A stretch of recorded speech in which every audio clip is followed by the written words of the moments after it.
We are going to talk about ratios. Do you know what they are? And proportions. All right. Like I told you before, this is 2-6. Tomorrow's Friday. We'll do 2-7. Tomorrow's Thursday. We'll do 2-7. Oh, maybe I'm.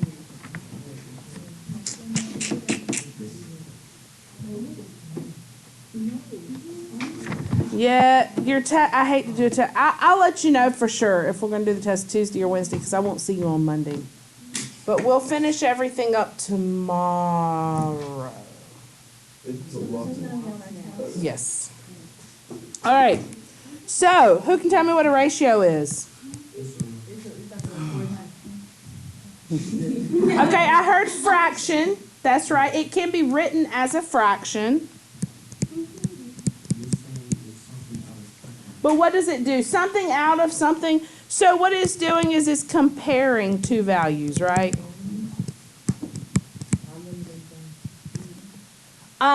We could write it as a fraction. Sometimes if I say, like, for instance, let's say I did 2 to 5. Okay, I can write the ratio that way. I can also write it with these two little dots this way. Right? Or, like you said, the probably the most common that we'll use is as a fraction. No. All right, so we use these a lot.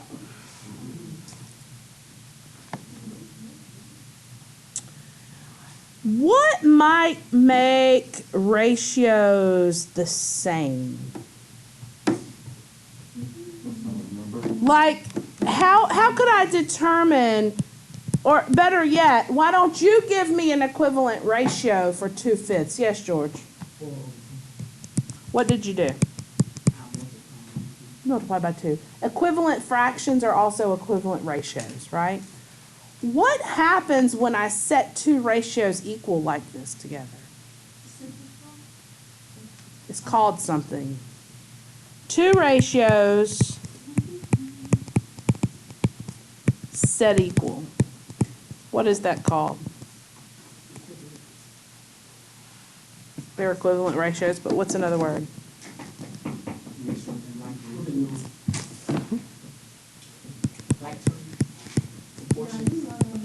A proportion is when we set two ratios equal to each other. Okay? A lot of times you'll see it with a variable in there, and we're going to talk about that. And we're going to talk about what we do when there's a variable in there and how we solve. Okay? Xavier, if you'll put that away, please, ma'am. Tell me this.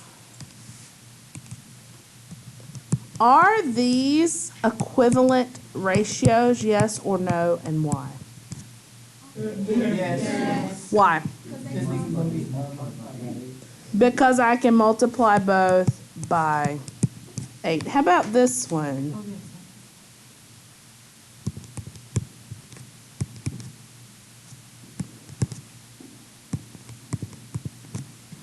No. Why? I added the same thing to the top and the bottom. You cannot just add something. You're right. You cannot just add something. You have to just multiply. So no, these are not equivalent ratios. Okay, Patrick, put that away.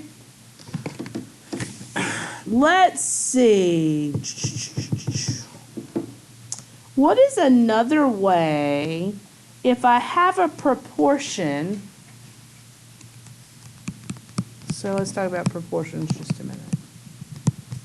We know that if I look at something like 2/3 equals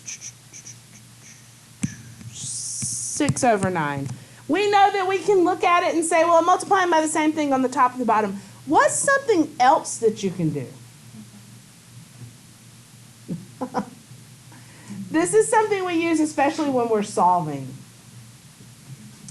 Have you heard before of cross multiply? Okay.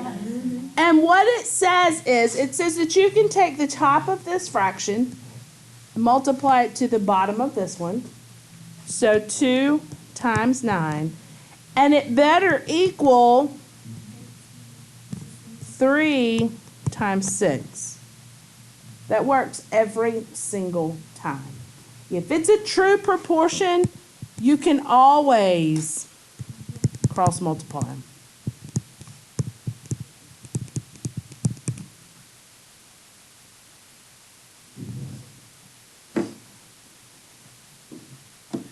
So using this cross multiplication, tell me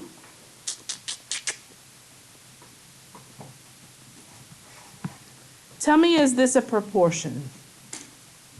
Y'all got that? You need me to wait a second. All right, I'm going to give you two. One's going to be a proportion and one's not.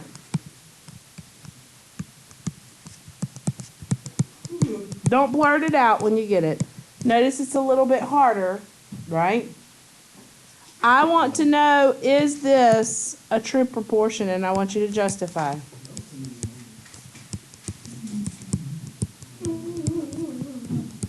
One of them is and one of them is not. Which one is and which one is not?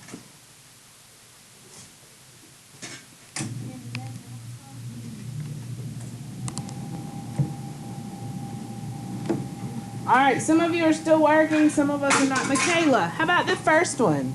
Yes or no? What'd you get? No. Why? What'd you do? You cross multiplied. What did you get here? What's 0.25 times 2? 0.5.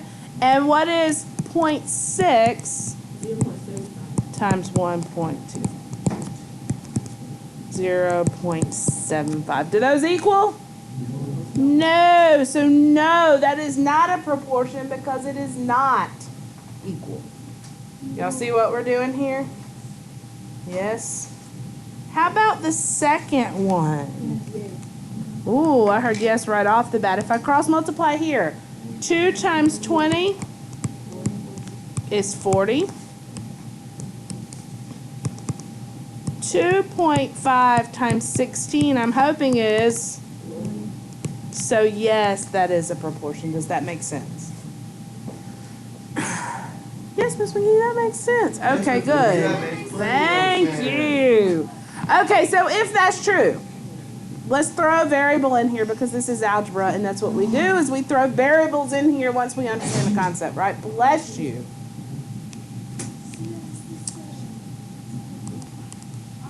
Let's do this one. Let's look. What if I had,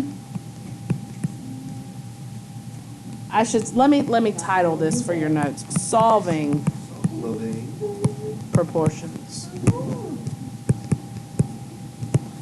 Let's say I told you that x over 12 most definitely equals 3 over 8. How in the world am I going to solve that to find out what x equals? Cross multiply for sure.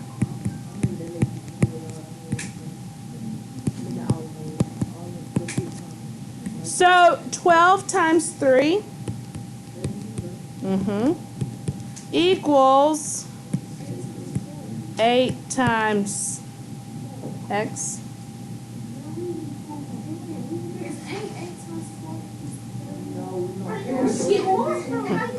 Y'all be nice. She's just going straight to the answer. She's telling us what x is.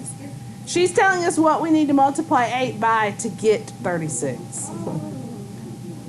But let's work it out this way so that then we can solve it. And to solve this, I need to do what?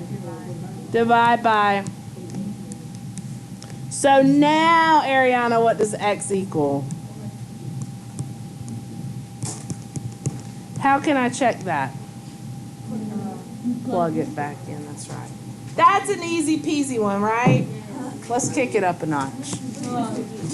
That's my favorite thing to say. You got it? Let's kick it up a notch. Yeah.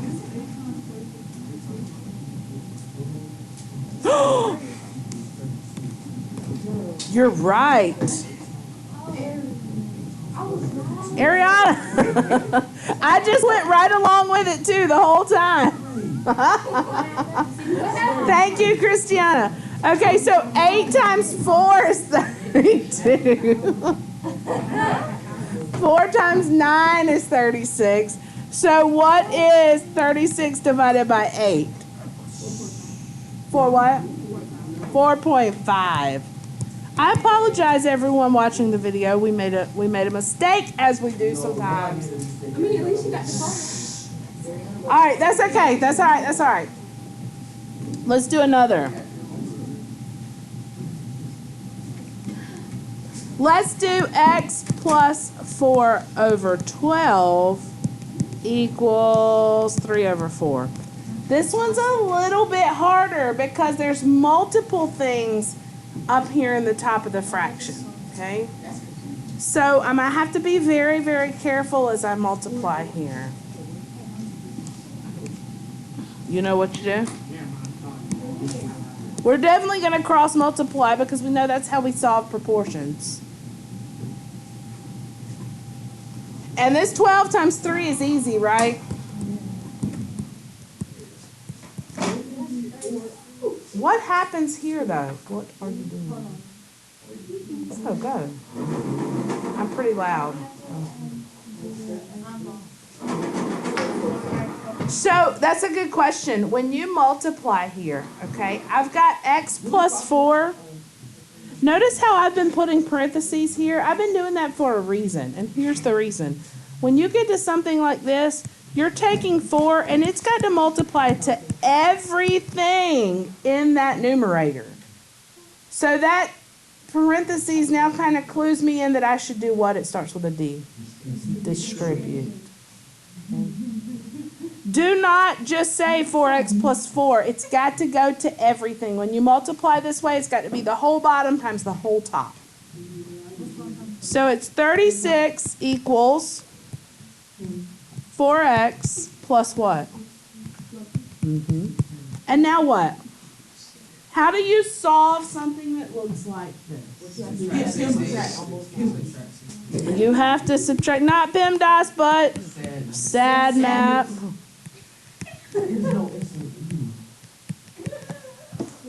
George, what's my last step here?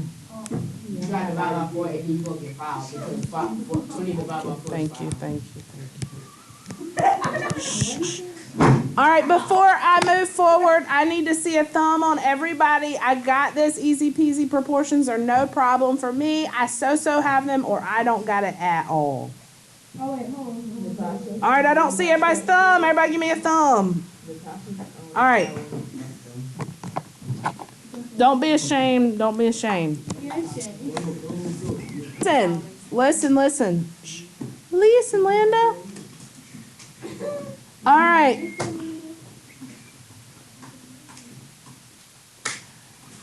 Let's say in the past 2 years, this one's straight out of your book on page 117 if you want to go back and reference it.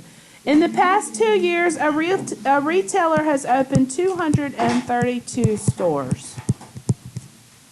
If that rate is constant, how many stores in the next 3 years?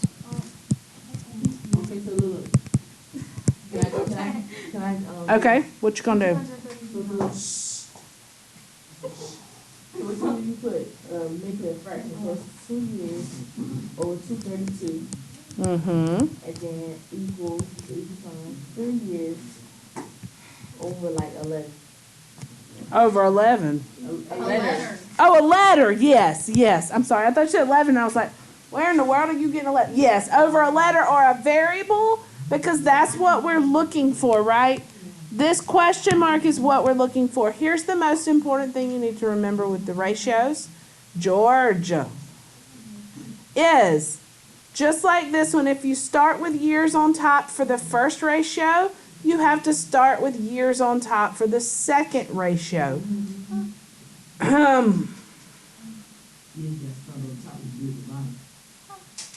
It's not at all what I just said.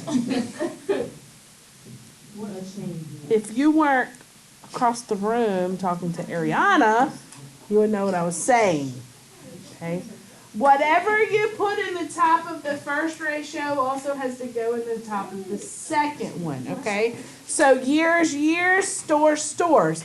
Would this be okay if you did 232 over 2 equals x over 3? No. Yeah. Sure, you can flip them both. Flip them both. Okay. All right. So now to solve this, we need to cross multiply. So I have 232 times 3, right? And it's going to equal 2 times x, right? So somebody said 232 times 3 is 696, and that's correct. Equals 2x. George, who do they need? To solve this, what do I do? So in 3 years, 3, 4, 8. In 3 years, they opened 348 stores. Does that make sense? That's a lot of stores.